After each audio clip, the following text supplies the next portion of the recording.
Selamat datang ke saluran Wajah Dunia. Dalam episod kali ini, kita akan meneroka pelbagai fakta yang memukau keunikan budaya serta sisi misteri dan menakjubkan tentang negara Jepun. Bermula dari mitos matahari terbit sehinggalah ke gaya hidup modennya yang sentiasa penuh dengan kejutan. Terus setia bersama Wajah Dunia untuk menyelami kisah penuh keajaiban ini. Nombor 1, negara Ahad terbit. Jepun sering dipanggil negara matahari terbit yang menyebabkan ramai tersilap percaya bahawa ia adalah tempat pertama di dunia yang menyaksikan matahari terbit. Walau bagaimanapun menurut zon masa antarabangsa penghormatan, itu sebenarnya milik beberapa pulau kecil negara Kirabati di Lautan Pasifik. Sejak zaman purba, orang Jepun telah menyedari bahawa negara mereka terletak di pinggir paling timur Asia, di mana matahari muncul lebih awal daripada di negara jiran. Oleh itu, mereka menamakan tanah air mereka Nihon atau Nippon yang bermaksud asal-usul matahari. Penamaan ini diterima pakai secara rasmi pada abad ke-7 apabila Maharaja Jepun menghantar surat ke istana dinasti Tang dan secara beransur-ansur dikenali di seluruh dunia sebagai Jepun. Sebagai negara kepulauan, Jepun terdiri daripada lebih 6,800 pulau pelbagai saiz dengan keluasan keseluruhan kira-kira 380,000 kilometer persegi. Bersamaan dengan saiz negeri California di Amerika Syarikat. Antaranya 4 pulau terbesar Honshu, Hokkaido, Kyushu dan Shikoku merangkumi 97% daripada jumlah keluasan tanah negara. Terletak di lingkaran api Pasifik, Jepun menghadapi lebih banyak bencana alam berbanding negara lain di dunia, terutamanya gempa bumi. Statistik menunjukkan bahawa Jepun menanggung kira-kira 1,500 gempa bumi dalam pelbagai magnitud setiap tahun. Antaranya, gempa bumi Tohoku pada 2011 menduduki tempat sebagai gempa bumi keempat terbesar dalam sejarah manusia dan bencana alam paling memusnahkan dalam sejarah Jepun. Dengan magnitud melebihi 9 pada skala RTOR, ia mencetuskan tsunami setinggi 40 meter dan menyebabkan insiden teruk di loji kuasa nuklear Fukushima Daiichi, mencapai tahap 7 pada skala antarabangsa. Kampung dan bandar pantai musnah sepenuhnya. Lebih 20,000 orang kehilangan nyawa dan kerugian ekonomi mencecah $360 bilion AS, menjadikan Tohoku bencana alam paling menelan kos dalam sejarah yang direkodkan. Walaupun keluasan tanahnya sederhana, Jepun pada masa ini merupakan negara ke-11 paling padat penduduk di dunia dengan kira-kira 125 juta orang. Kawasan metropolitan Tokyo sahaja mempunyai lebih 41 juta penduduk, menjadikannya ibu kota paling padat penduduk di peringkat global. Walau bagaimanapun, negara ini menghadapi cabaran demografi yang besar akibat populasi yang semakin tua. Hampir 30% daripada populasi kini berumur lebih 65 tahun, manakala kadar kelahiran kekal sangat rendah. Satu statistik yang patut diberi perhatian daripada Persatuan Makanan Haiwan kesayangan Jepun mendedahkan bahawa bilangan haiwan peliharaan di negara itu telah melepasi bilangan kanak-kanak. Terdapat kira-kira 20 juta anjing dan kucing di seluruh negara pada masa ini, manakala bilangan kanak-kanak di bawah umur 15 tahun telah menurun kepada hanya sekitar 17 juta. Adakah anda terkejut apabila mengetahui bahawa negara matahari terbit sebenarnya bukanlah tempat pertama yang melihat matahari terbit? Tinggalkan komen dengan nombor 1 jika anda menyukai Jepun. Nombor 2, pantang larang di Jepun. Di negara-negara barat, orang sering menyatakan kemesraan dengan mencium pipi, meletakkan lengan di bahu seseorang atau berjabat tangan. Tetapi di Jepun, Anda benar-benar harus mengelakkan tindakan sedemikian. Orang Jepun sangat berhati-hati tentang sentuhan fizikal, terutamanya apabila bertemu seseorang untuk kali pertama. Sebaliknya, mereka menunduk hormat dengan mendalam untuk menunjukkan rasa hormat dan sebagai satu bentuk ucapan. Tunduk hormat bukan sekadar sapaan biasa, tetapi juga gerak isyarat yang menyampaikan rasa hormat Rasa syukur atau permohonan maaf bergantung pada kedalaman dan tempoh tundukan tersebut. Oleh itu, dan bukannya secara semula jadi menghulurkan tangan Anda untuk berjabat, Anda harus menunggu reaksi orang lain. Jika mereka tidak memulakannya, jangan cuba mencipta kedekatan melalui sentuhan fizikal. Salah satu pantang larang di Jepun yang sering dilanggar oleh warga asing ialah bercakap dengan kuat atau menjawab panggilan telefon di dalam pengangkutan awam seperti kereta api bas atau kereta api peluru. Bagi orang Jepun, ruang awam dianggap sebagai tempat yang memerlukan kesunyian mutlak supaya semua orang boleh berehat atau menumpukan perhatian kepada pekerjaan mereka. Sebarang bunyi bising sama ada daripada panggilan pribadi atau ketawa dianggap sebagai tidak sopan. Dalam budaya makan terdapat juga peraturan yang sangat ketat. Satu kesilapan yang serius dan biasa ialah mencucuk kayu penyepit secara tegak ke dalam mangkuk nasi. Imej ini biasanya dikaitkan dengan upacara pengebumian untuk orang yang telah meninggal dunia di Jepun. Tindakan ini membawa makna negatif dan sama sekali tidak sesuai semasa waktu makan biasa.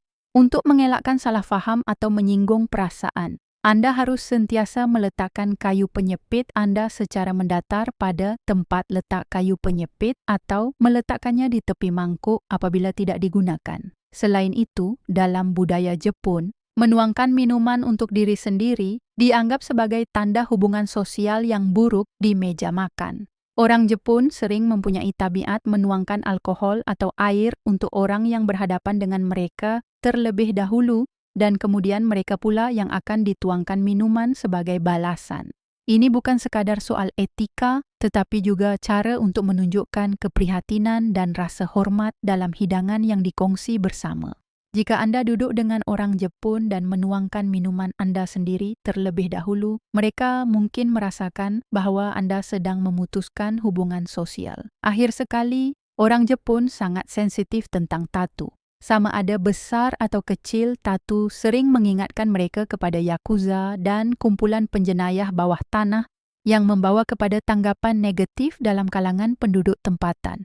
Persepsi ini berakar umbi dengan sangat mendalam, sehingga kan banyak premis di Jepun malah memaparkan papan tanda yang berbunyi tatu tidak dibenarkan, yang bermakna mereka tidak melayani orang yang bertatu.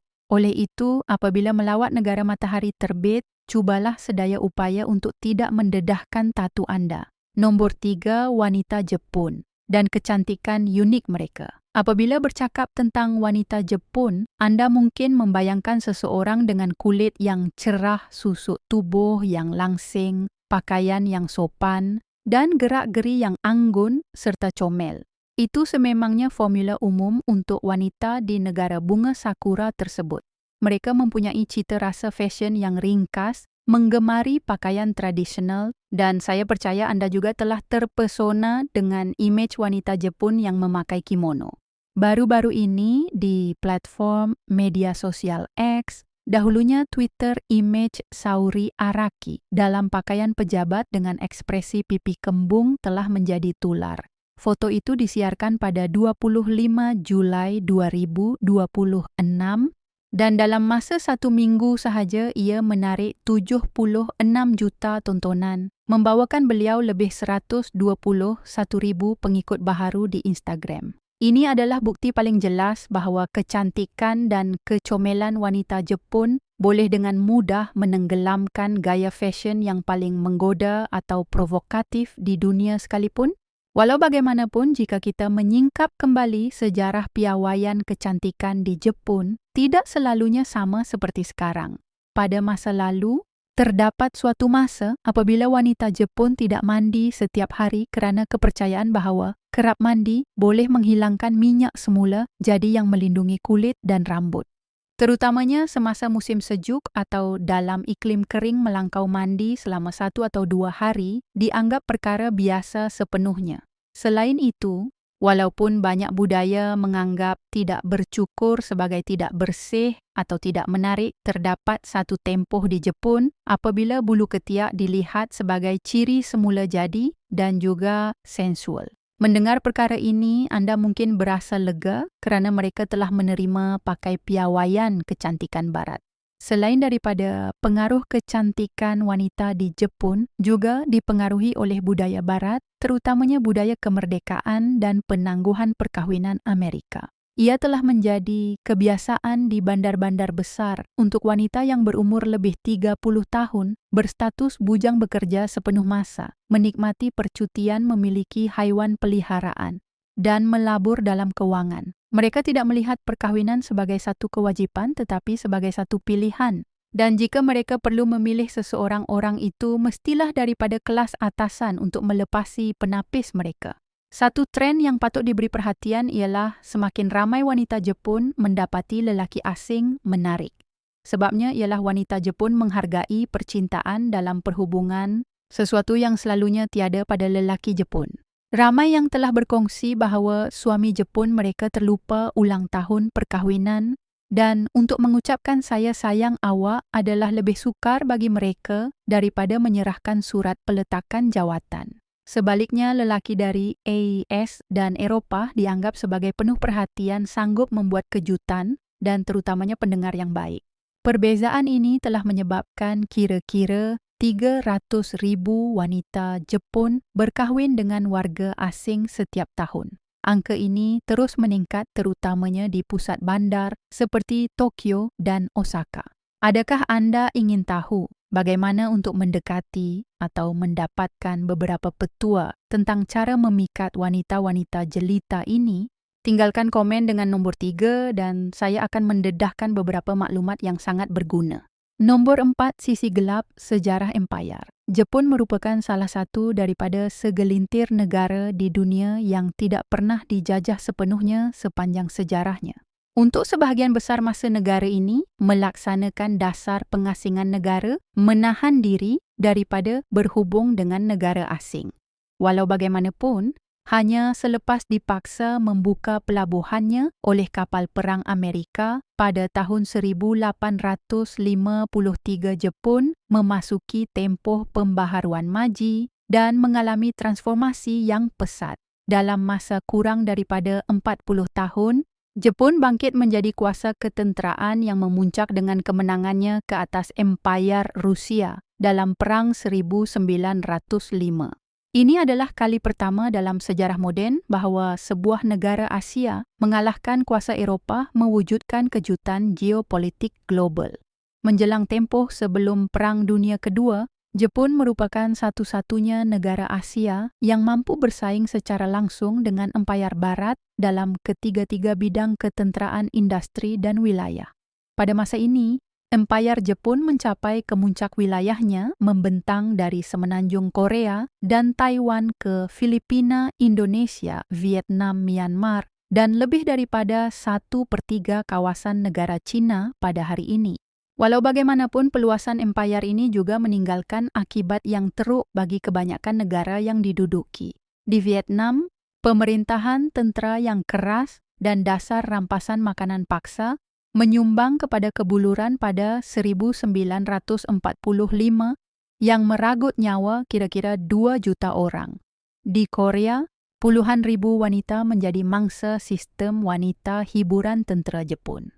Isu ini masih menyebabkan ketegangan antara kedua-dua negara sehingga hari ini. Tentera Jepun juga memusnahkan infrastruktur dan menyebabkan banyak kematian di China, terutamanya semasa pembunuhan beramai-ramai Nanjing. Walaupun masa lalu itu telah meninggalkan luka yang mendalam, tidak dapat dinafikan bahawa Jepun moden telah mengambil langkah-langkah untuk mengakui dan menebus kerosakan yang dialami oleh negara-negara yang terjejas.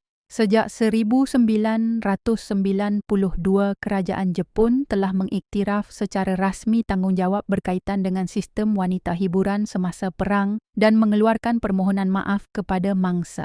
Pada tahun 1995, Jepun menubuhkan Dana Wanita Asia untuk memberikan sokongan kewangan dan emosi kepada mangsa yang terselamat. Setiap mangsa diberi pampasan kira-kira $15,000 Amerika Syarikat dan menerima surat permohonan maaf peribadi daripada Perdana Menteri.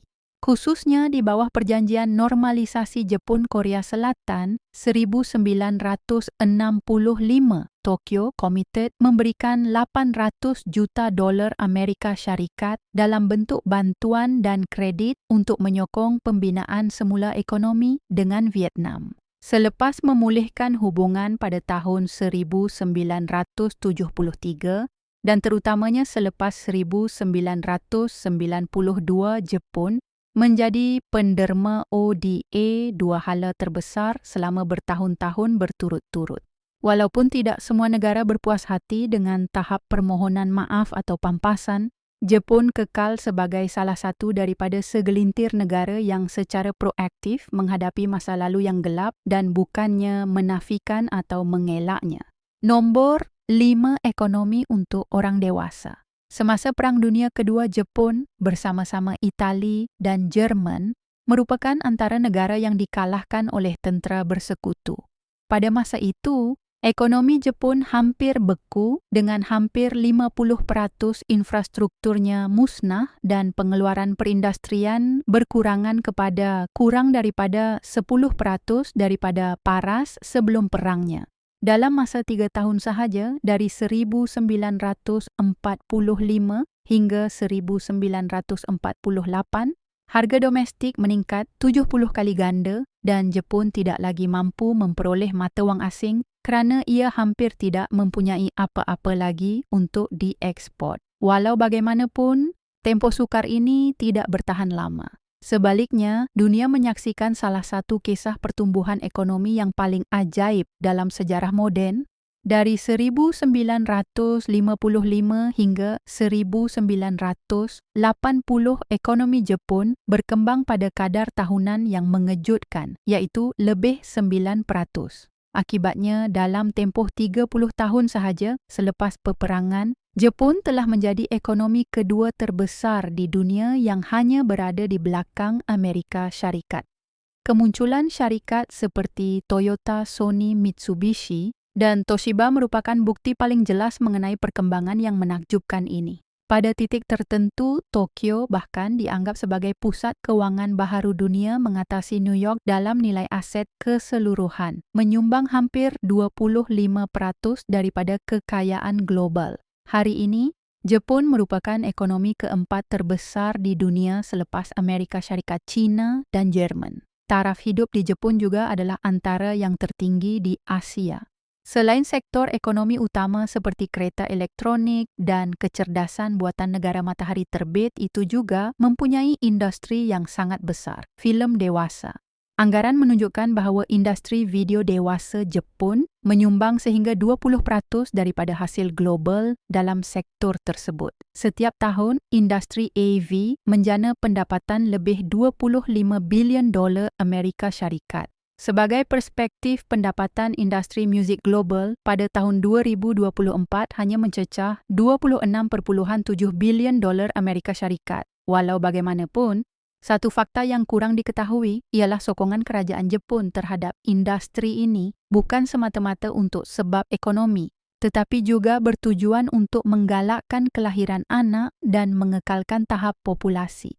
Namun selepas berdekad-dekad beroperasi, kadar kelahiran Jepun tidak meningkat, sebaliknya terus menurun. Sebagai tambahan kepada ekonomi majunya Jepun, juga merupakan pengeksport budaya lembut yang sangat berjaya, terutamanya melalui anime. Menurut Wikipedia, anime kini menyumbang 60% daripada semua kandungan animasi yang dihasilkan di seluruh dunia dan mempunyai komuniti peminat terbesar di dunia dengan lebih 800 juta orang.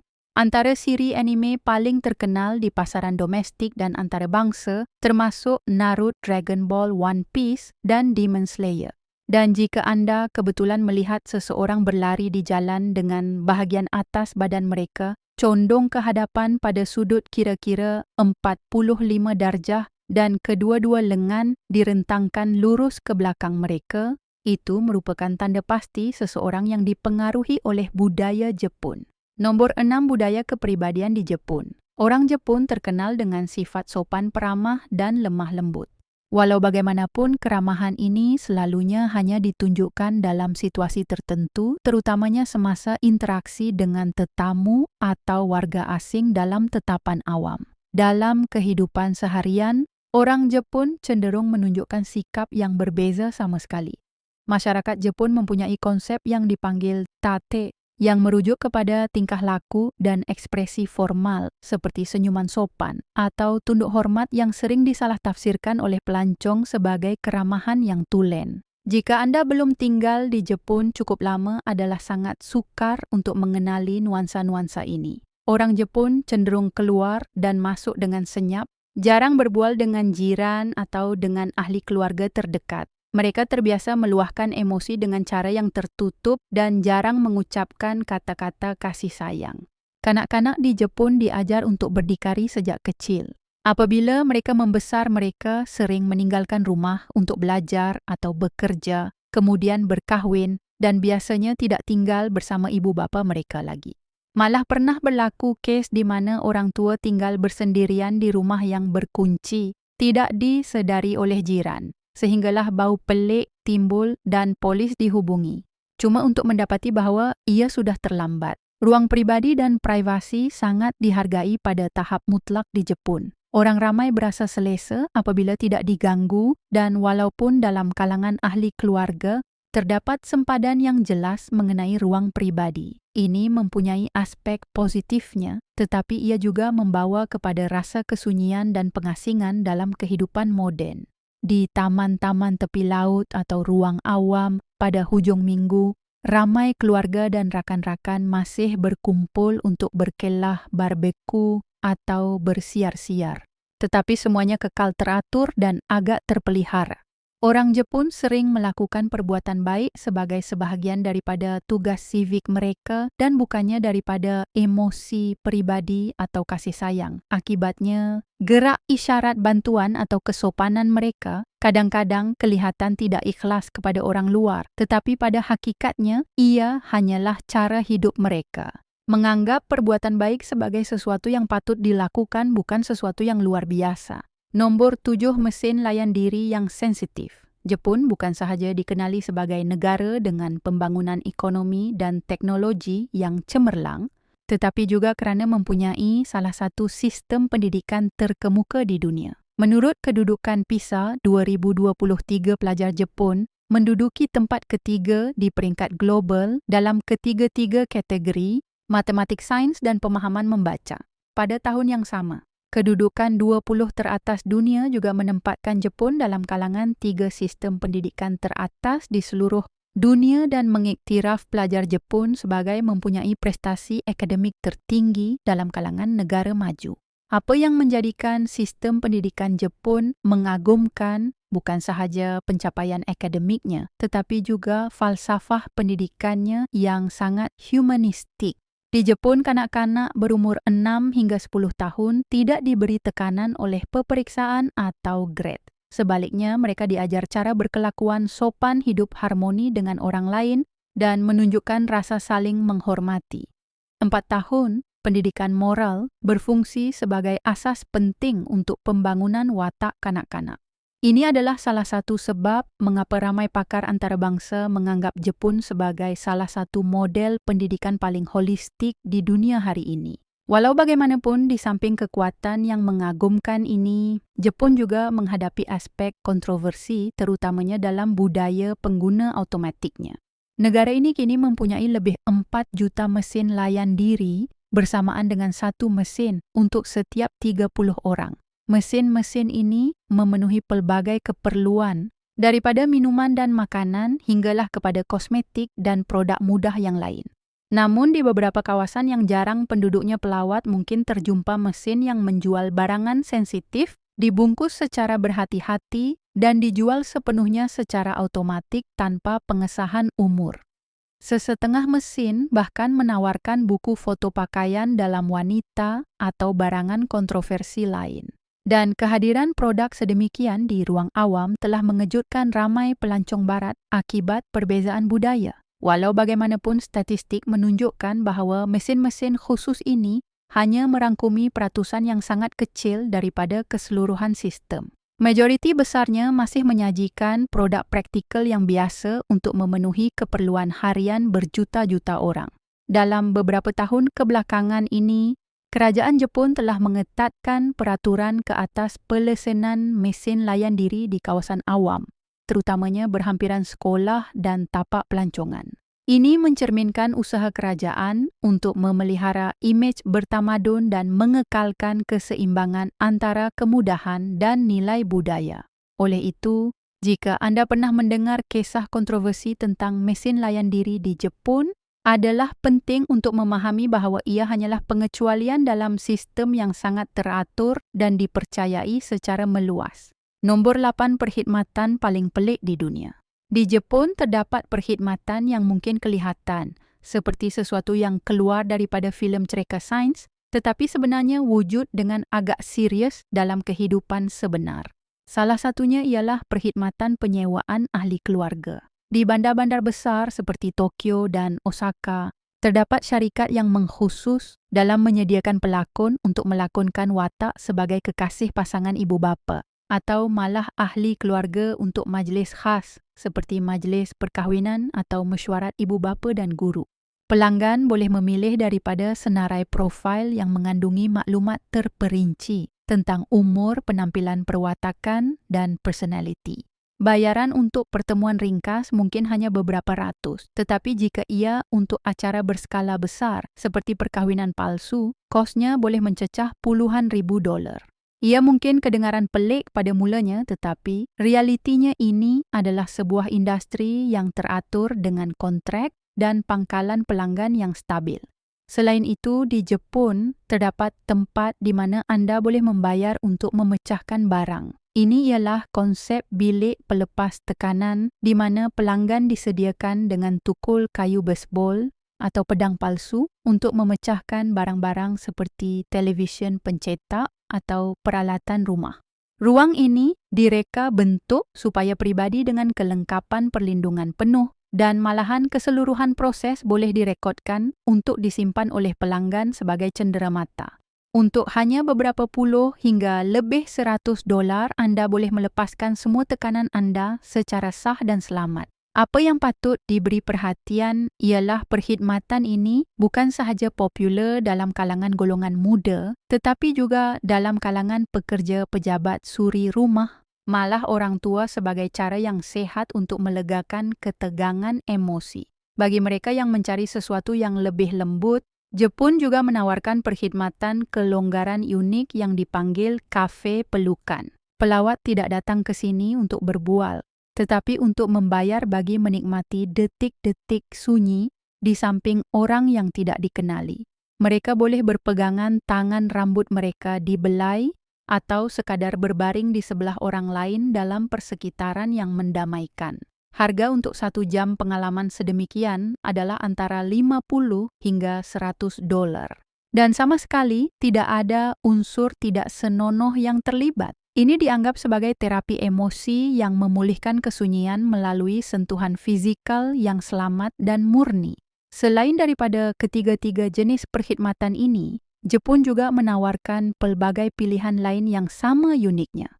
Sebagai contoh, anda boleh mengupah seseorang untuk duduk bersama anda tanpa bercakap, menyewa seseorang untuk memohon maaf bagi pihak anda, atau malah membayar seseorang untuk menangis pada majlis pengebumian demi meningkatkan suasana khusyuk. Perkhidmatan ini yang mungkin kedengaran seperti sesuatu daripada novel sebenarnya beroperasi secara sistematik, menjana pendapatan yang stabil dan telah menjadi sebahagian penting daripada industri perkhidmatan Jepun yang tersendiri. Nombor 9 kehidupan malam di Jepun. Di Jepun, apabila kereta api terakhir pada hari itu mula berkurangan bandar-bandar besar menjadi hidup dengan irama yang berbeza. Tokyo, Osaka, Kyoto, dan Fukuoka pada waktu malam bukan sahaja mengekalkan kedinamikan waktu siang, tetapi juga mendedahkan dunia berasingan di mana lampu neon mesin layan diri pub kecil dan muzik jazz langsung bercampur menjadi gaya hidup moden dan introspektif. Bagi orang Jepun, waktu malam bukanlah masa untuk memutuskan hubungan daripada masyarakat, sebaliknya detik untuk mengeratkan hubungan berehat dan meluahkan kepribadian dalam ruang pribadi. Sama ada ia izakaya di bawah stesen kereta api atau lorong yang sunyi di tengah-tengah bandar. Dari segi hiburan, Jepun menawarkan ekosistem kehidupan malam berbilang lapisan dengan pilihan antara arus perdana hingga kepada pengkhususan. Karaoke 24 jam ialah bahagian penting dalam budaya malam, di mana kumpulan kawan rakan sekerja atau pelawat solo boleh mencari ruang pribadi untuk bersantai. Bar bertema bermula dari anime dan permainan video hinggalah kepada jazz dan whisky vintage menarik perhatian golongan muda dan juga pelanggan yang lebih tua. Di Shibuya atau Roppongi, kelab dan ruang rehat moden dengan DJ antarabangsa terus dibuka sehingga subuh. Sementara itu di Kyoto atau Kanazawa, pengalaman waktu malam dinaik taraf oleh persembahan teater No, instrumen tradisional dan pemasangan seni berlampu yang menggabungkan estetika dengan nilai budaya yang mendalam. Berjalan pada waktu malam di Jepun adalah satu pengalaman yang tidak dapat dilupakan. Cahaya daripada papan tanda yang tidak terkira, banyaknya lorong berturap batu yang sempit, deringan kereta jalanan elektrik dan barisan pokok yang rendang mencipta suasana persekitaran yang unik. Di Kyoto berjalan melalui daerah Gion yang lama ketika Tanglung mula menyala dan melihat kelibat sekilas geisha di sebalik tirai merupakan momen yang tidak ditemui di tempat lain. Di Tokyo, jalan-jalan seperti Harajuku, Ikebukuro, dan Akihabara kekal meriah sehingga lewat malam terutamanya pada hujung minggu. Dengan keharmonian susunan pencahayaan dan seni bina yang tersendiri, berjalan-jalan malam di Jepun bukan sahaja selamat, tetapi juga cara paling berkesan untuk menyerap jiwa bandar-bandarnya. Mengambil foto dan mendaftar masuk pada waktu malam di Jepun adalah sesuatu yang tidak patut dilepaskan oleh mana-mana pelawat. Lampu bandar Shinjuku, pantulan Tanglung di kuil Fushimi Inari atau pemandangan Tokyo Sky Tree berlatar belakangkan langit malam yang cerah semuanya menawarkan detik visual yang menakjubkan. Selain itu, semasa musim perayaan seperti Hanami atau Tanabatada, keseluruhan kawasan kejiranan dihiasi dengan tanglung bunga api dan persembahan cahaya membolehkan pelawat bukan sahaja melihat tetapi untuk merasai sepenuhnya suasana budaya tradisional yang dijalin dengan gaya moden. Nomor 10 destinasi pelancongan terkenal. Fushimi Inari di ibu kota purba Kyoto adalah salah satu destinasi paling misteri dan unik di Jepun. Kuil ini terkenal dengan ribuan pintu gerbang tori merah terang yang tersusun dalam barisan membentuk laluan berliku-liku seperti mez melalui pergunungan berhutan. Pemandangannya begitu meriah sekaligus suci membuatkan sesiapa sahaja berasa seolah-olah mereka sedang melangkah ke dunia lain. Masa terbaik untuk melawat ialah pada awal pagi apabila cahaya matahari pertama menyinar melalui celah-celah di antara pintu gerbang mewujudkan lanskap cahaya yang mempesonakan. Pelawat sering memilih untuk mendaki ke puncak Gunung Inari, satu perjalanan kira-kira 2 jam untuk menikmati rasa penaklukan dan menyelami keindahan tenang hutan suci serta bayu gunung.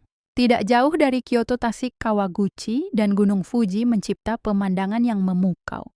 Dari permukaan Tasik yang seakan-akan cermin, Gunung Fuji yang megah kelihatan dengan jelas dengan kemuncaknya yang dilitupi salji, kelihatan sepanjang tahun membentuk komposisi simetri yang menakjubkan. Kemuncak yang tidak dapat dilupakan adalah semasa musim bunga sakura, apabila kedua-dua Tasik dan Gunung Fuji berpadu ke dalam warna merah, jambu dan putih bersih. Pelawat bukan sahaja datang untuk melihat pemandangan, tetapi juga untuk berbasikal mengelilingi Tasik berehat dengan mendayung bot merentasi perairannya yang berwarna jet atau mencuba berendam di dalam onsen dengan pemandangan terus menghadap Gunung Fuji. Satu pengalaman yang jarang berlaku, yang ingin dicuba oleh semua orang sekurang-kurangnya sekali. Bagi mereka yang menggemari laut dan mencari syurga tropika di Jepun Okinawa, ialah pilihan yang tidak boleh dilepaskan. Pulau ini menampilkan hamparan panjang pantai berwarna zamrud, terumbu karang yang meriah, dan sinaran matahari yang hangat sepanjang tahun. Salah satu pengalaman yang paling popular ialah menyelam terumbu karang di mana anda boleh melihat ikan tropika berenang di antara formasi karang berwarna-warni ibarat lukisan terang di bawah lautan. Selain itu, pelawat boleh mencuba papan kayuh berdiri pada waktu matahari terbenam atau meneroka budaya Ryukyu, unik penduduk tempatan melalui masakan dan muzik rakyat tradisional. Akhir sekali terdapat lembah Jigokani di mana anda boleh menyaksikan monyet salji berendam di dalam mata air panas semasa musim sejuk yang membeku.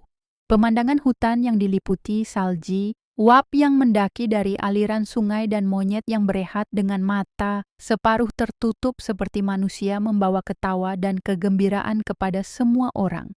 Ini ialah salah satu destinasi yang paling pelik dan menawan di Jepun. Sangat popular terutamanya dari Januari hingga Mac apabila salji turun dengan tebal dan pemandangannya menyerupai filem animasi yang meriah. Selain memerhatikan monyet, pelawat juga boleh berjalan melalui hutan bersalji, mendengar bunyi salji yang gugur dan menghirup udara segar lanskap asli serta memikat. Nombor 11. Tempat misteri yang kekal tidak dapat diselesaikan. Terletak berhampiran kawasan mata air panas Nasu di prefektur Tochigi, Batu Sesoski terletak di tengah-tengah tanah lapang yang dilitupi sulfur, di mana haba terus naik dari tanah sepanjang tahun.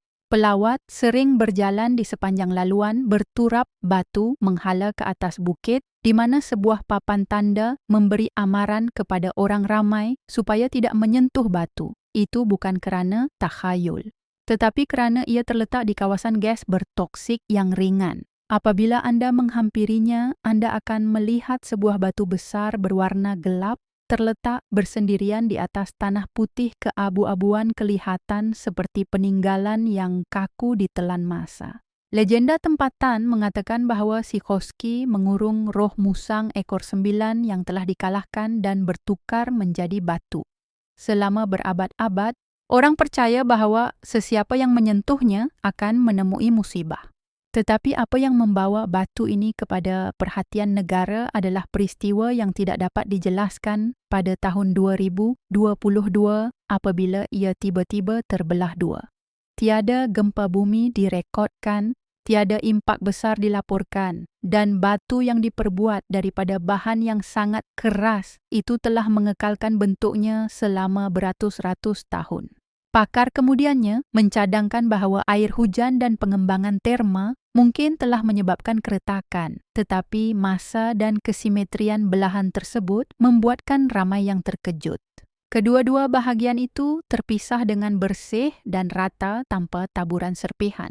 Penduduk tempatan juga menyatakan bahawa beberapa hari sebelum kejadian, burung dan haiwan di kawasan itu tiba-tiba hilang walaupun tiada perubahan cuaca. Sehingga ke hari ini tiada siapa yang benar-benar memahami mengapa ia terbelah, tetapi ramai orang Jepun percaya ia merupakan petanda buruk bagi negara itu. Zuiho ialah sebuah kuil purba dalam kompleks Dakogi di Kyoto yang terkenal dengan taman batu zen yang direka dengan gaya yang sangat minimalis. Apabila tiba, pelawat melepasi sebuah pintu kayu lama dan memasuki ruang tenang yang dilitupi pasir putih dengan beberapa batu yang diletakkan secara teliti membentuk komposisi yang halus. Tidak seperti kebanyakan taman Jepun yang lain, taman ini padat dan tidak menggunakan unsur hiasan selain daripada batu dan pasir.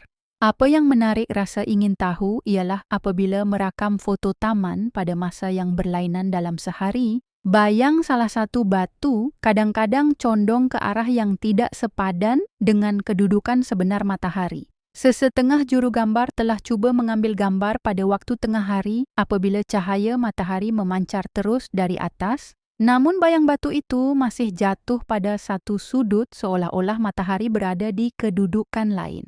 Walaupun kamera telefon biasa mungkin tidak menangkap perkara ini dengan jelas, kamera dengan tetapan pendedahan panjang mendedahkan kesan tersebut dengan lebih ketara.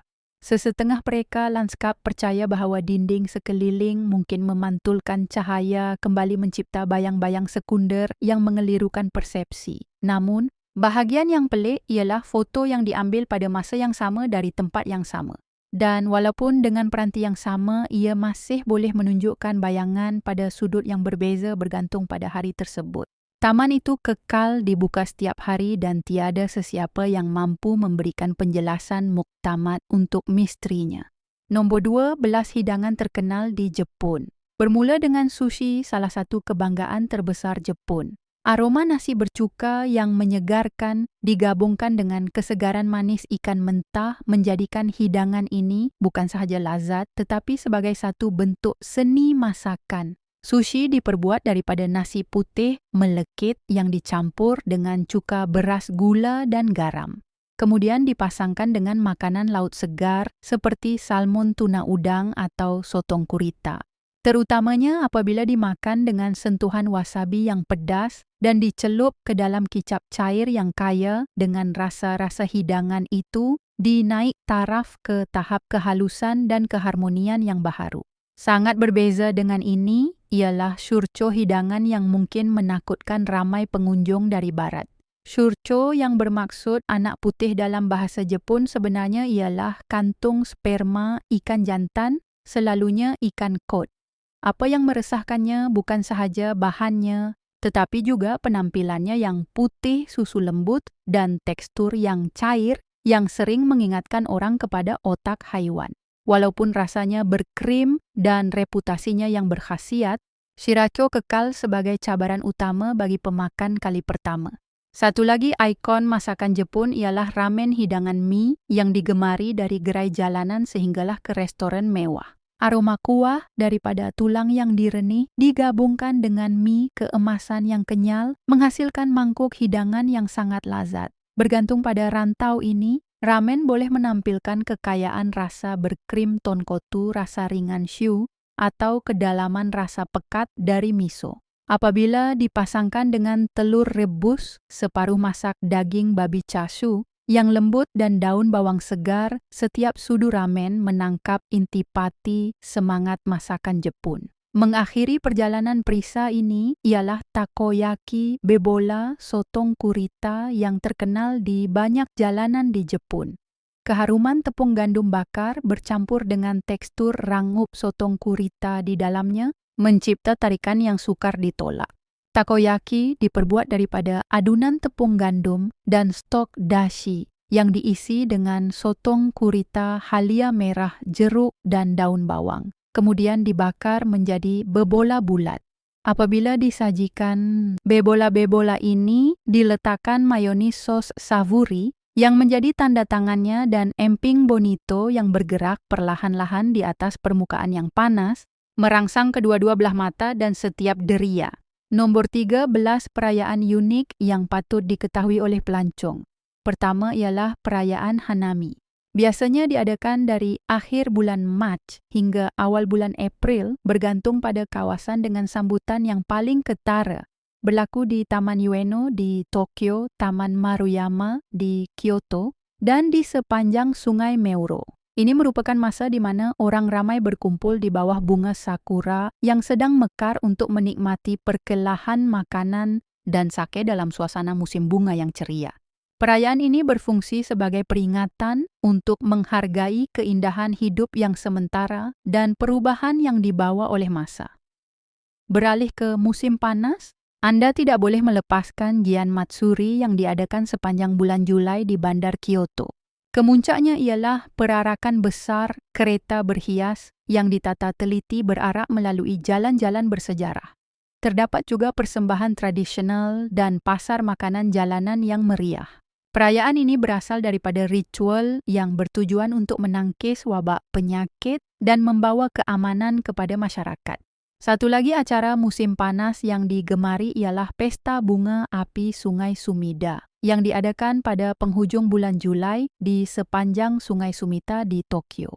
Beribu-ribu bunga api menerangi langit malam mencipta pemandangan ajaib yang menarik berjuta-juta pengunjung. Selain daripada menjadi pameran yang mempesonakan, perayaan ini mencerminkan semangat perpaduan orang Jepun dan kebanggaan dalam budaya visual. Pada musim luruh, perayaan Kishiada Daniri membawa tenaga yang sama sekali berbeza ke bandar Kishiada di wilayah Osaka. Diadakan pada bulan September Perayaan ini menampilkan kereta berhias besar-besaran yang ditarik pada kelajuan tinggi melalui jalan-jalan sempit yang memerlukan penyelarasan tepat dalam kalangan pasukan yang menarik. Ia mempamerkan keberanian kerja berpasukan dan kebanggaan tempatan dalam komuniti. Akhir sekali, Festival Salji Sapporo diadakan pada awal Februari di Bandar Sapporo di Pulau Hokkaido. Ini merupakan salah satu festival musim sejuk yang paling terkenal di Jepun yang dikenali dengan ratusan arca ais dan salji kreatif yang dipamerkan di seluruh Taman Odori. Pengunjung juga boleh menikmati bermain ski, merasai juadah musim sejuk tempatan, dan mengagumi lanskap bersalji yang diterangi cahaya benderang.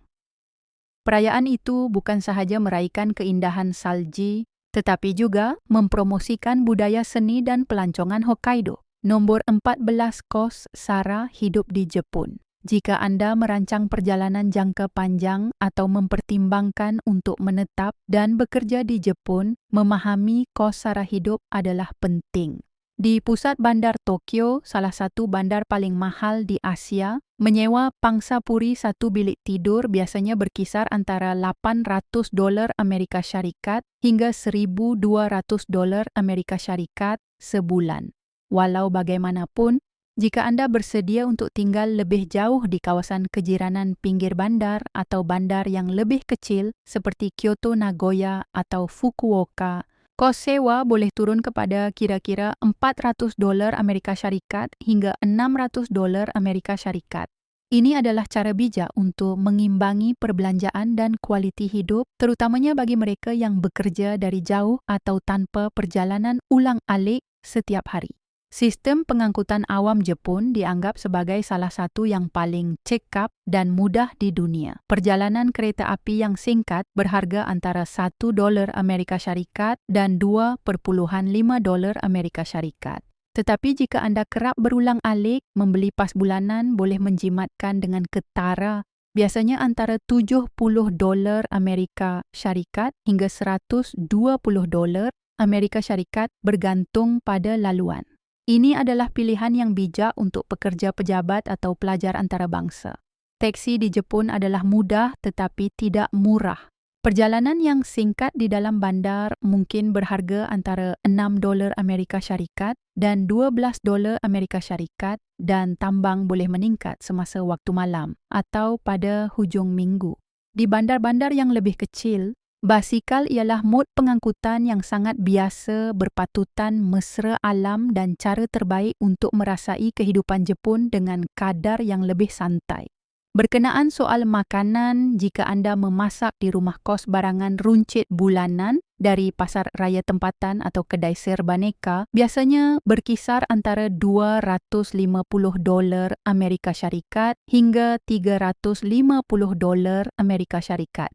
Jika Anda kerap makan di luar hidangan kasual di kedai mangkuk nasi atau gerai ramen berharga kira-kira $4 Amerika Syarikat hingga $7 Amerika Syarikat. Manakala restoran pertengahan mungkin mengenakan bayaran antara $10 Amerika Syarikat dan $20 Amerika Syarikat bagi setiap hidangan. Kos utiliti asas seperti elektrik, air, gas, dan internet juga harus diambil kira. Secara purata, bil utiliti bulanan berkisar antara $70 Amerika Syarikat hingga $100 Amerika Syarikat, dan internet berkelajuan tinggi biasanya berharga antara $30 Amerika Syarikat dan $45 Amerika Syarikat. Jika Anda menyewa pangsa puri pribadi, mungkin juga terdapat caj tambahan seperti yuran pengurusan bangunan, atau yuran kutipan sampah biasanya antara $10 Amerika Syarikat hingga $30 Amerika Syarikat bergantung pada kawasan tersebut. Secara keseluruhan, untuk mengekalkan kehidupan yang stabil di Jepun, seorang individu harus membuat belanjawan sekitar $1.000 Amerika Syarikat hingga $1.500 Amerika Syarikat sebulan. Jika Anda hidup berjimat cermat, perbelanjaan boleh turun kepada kira-kira $800 Amerika Syarikat. Tetapi jika Anda ingin menikmati kehidupan di sana sepenuhnya, ambil bahagian dalam aktiviti kebudayaan atau melancong dengan kerap. Kos bulanan boleh melebihi $1,800 Amerika Syarikat. Nombor 15 petua perjalanan untuk pelancong. Apabila melawat kawasan padat dengan pelancong seperti Tokyo, Osaka atau Kyoto pengembara, harus berhati-hati terutamanya terhadap penipuan yang licik. Sesetengah individu mungkin menyamar sebagai penduduk tempatan yang peramah dan menjemput anda ke restoran atau bar yang mereka cadangkan hanya untuk kemudiannya menekan anda agar membayar bil yang terlalu tinggi. Sentiasa periksa maklumat tempat tersebut terlebih dahulu dan tolak dengan sopan jika didekati oleh orang yang tidak dikenali dengan tawaran yang samar-samar. Keselamatan pribadi adalah sesuatu yang tidak boleh diabaikan, terutamanya apabila melakukan perjalanan bersendirian pada waktu malam. Walaupun Jepun terkenal sebagai negara yang selamat, itu tidak bermakna ia bebas risiko sepenuhnya. Elakkan lorong-lorong yang sunyi, hadkan penggunaan telefon semasa berjalan dan sentiasa peka dengan persekitaran anda, terutamanya apabila berada di daerah hiburan malam atau kawasan yang mempunyai sedikit orang. Satu lagi isu yang perlu diberi perhatian ialah penggunaan kad kredit di premis kecil yang bebas. Sesetengah tempat masih memerlukan pembayaran tunai dan dalam kes yang jarang berlaku, mungkin terdapat pembaca kad palsu yang direka untuk mencuri maklumat pribadi anda. Sebaik-baiknya, keluarkan wang tunai di mesin ATM di dalam kedai serbaneka yang dipercayai seperti 7-Eleven atau Family Mart dan gunakan kaedah pembayaran tanpa sentuh pada bila-bila masa yang mungkin.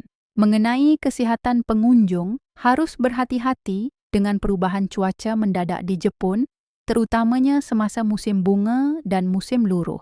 Perbezaan suhu antara siang dan malam boleh menyebabkan selesema dengan mudah jika anda tidak berpakaian yang sesuai. Sentiasa bawa jaket ringan dan pastikan diri anda kekal hangat pada waktu petang, walaupun cuaca siang hari cerah dan menyenangkan. Akhir sekali, sekiranya berlaku kecemasan perubatan, sedarilah bahawa tidak semua hospital di Jepun mempunyai doktor yang boleh berbahasa Inggeris. Simpan maklumat hubungan kemudahan perubatan antarabangsa berhampiran tempat penginapan anda dan muat turun aplikasi terjemahan lebih awal bagi membantu komunikasi jika perlu. Bersedia lebih awal dapat membantu anda menangani situasi yang tidak dijangka dengan tenang dan cekap. Dan itu merupakan 15 fakta menarik tentang Jepun. Kami berharap maklumat ini telah memberi anda perspektif baharu mengenai negara yang luar biasa ini. Jika anda mendapati video ini membantu, jangan lupa untuk tekan suka langgan dan hidupkan loceng pemberitahuan supaya anda tidak akan terlepas perjalanan kami yang seterusnya. Fakta manakah yang paling menarik perhatian anda? Tinggalkan komen di bawah. Kami amat berbesar hati untuk mendengar pendapat anda. Maklumat ini hanya untuk rujukan sahaja, jadi sila lakukan kajian anda sendiri sebelum membuat sebarang keputusan. Terima kasih kerana sudi menemani kami dalam pengembaraan ini di Wajah Dunia. Jangan lupa untuk terus menyokong saluran Wajah Dunia untuk lebih banyak kandungan yang memukau dan luar biasa dari seluruh pelosok bumi. Jumpa lagi di episod akan datang.